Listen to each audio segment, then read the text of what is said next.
हर खबर पर होगी आपकी पकड़। डाउनलोड कीजिए एबीपी लाइव ऐप। कोविड-19 की वैक्सीन का आपको, हमको, पूरे देश को इंतजार है।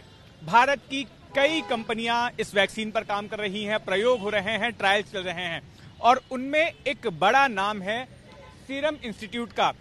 इस वक्त मैं पुणे में मौजूद हूं, सीरम इंस्टीट्यूट के दफ्तर के बाहर, और यहां पर प्रधानमंत्री नरेंद्र मोदी कल दोपहर को पहुंचने वाले हैं। कल दोपहर 12:30 बजे के करीब प्रधानमंत्री हवाई अड्डे पर उतरेंगे और उसके बाद यहीं पर एक पास में हेलीपैड बनाया गया है, वहां वो हेलीकॉप्टर के जरिए पहुंचेंगे और करीब इस इंस्टीट्यूट में वो घंटे भर का वक्त बिताएंगे। ये बताया जा रहा है कि उनकी विजिट यहां पर जो वैक्सीन पर काम हो रहा है उसके प्रोडक्शन को और डिस्ट्रीब्यूशन कैसे होगा, इन तमाम चीजों को समझने के लिए वो यहां आ रहे हैं। वैक्सीन के क्या फीचर्स होंगे, किस तरह से ये वैक्सीन काम करेगी, और इसके साथ साथ जो वैज्ञानिक इस वैक्सीन पर काम कर रहे हैं उनकी हौसला अफजाई के लिए भी पीएम मोदी यहां पर पहुंचेंगे।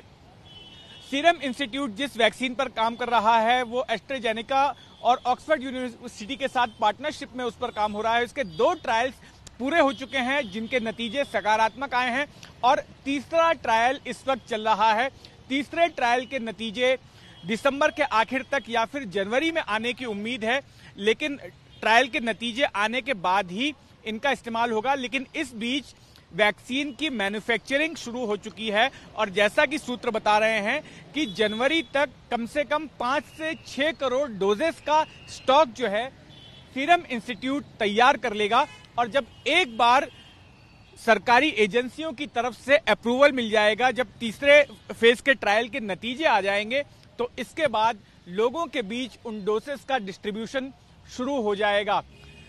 सीरम इंस्टीट्यूट की जो वैक्सीन है, इसके अलावा भारत बायोटेक भी एक वैक्सीन बना रही है। सीरम इंस्टीट्यूट की वैक्सीन का नाम कोविशील्ड है। भारत बायोटेक जो वैक्सीन बना रही है कोवैक्सीन उसका नाम है, और उसका भी तीसरे फेज का ट्रायल शुरू हो चुका है। महाराष्ट्र सरकार ने अभी से ही तैयारी कर ली है कि एक बार जब अप्रूवल्स मिल जाते हैं तो फिर किस तरह से उनका डिस्ट्रीब्यूशन होगा। एक टास्क फोर्स बनाई गई है, इसकी जानकारी राज्य के मुख्यमंत्री उद्धव ठाकरे ने पीएम मोदी को भी दी, और 10 लोगों का ये टास्क फोर्स है जिसमें कि मेडिकल के एक्सपर्ट्स होंगे, इसके अलावा एडमिनिस्ट्रेशन से लोग होंगे, सेक्रेटरीज रैंक के लोग उसमें शामिल होंगे, और ये तय किया जाएगा कि एक बार जब वैक्सीन आ जाती है तो किस तरह से उसका प्रोक्योरमेंट हो और किस तरह से डिस्ट्रीब्यूशन हो, और डिस्ट्रीब्यूशन के दौरान किन किन लोगों को प्राथमिकता दी जानी चाहिए, किन्हें पहले वैक्सीन देनी है, किनको बाद में देनी है, उसका खर्च किस तरह से उठाया जाएगा। इन तमाम बातों को लेकर रणनीति बनाई जा रही है और बस इंतजार है कि एक बार तीसरे फेज का ट्रायल पूरा हो जाए और अप्रूवल्स मिल जाएं, उसके बाद वैक्सीन को दिया जाना शुरू हो सकेगा। कैमरामैन सचिन शिंदे के साथ Jitendra Dixit, ABP News, Pune. ABP News आपको रखे आगे।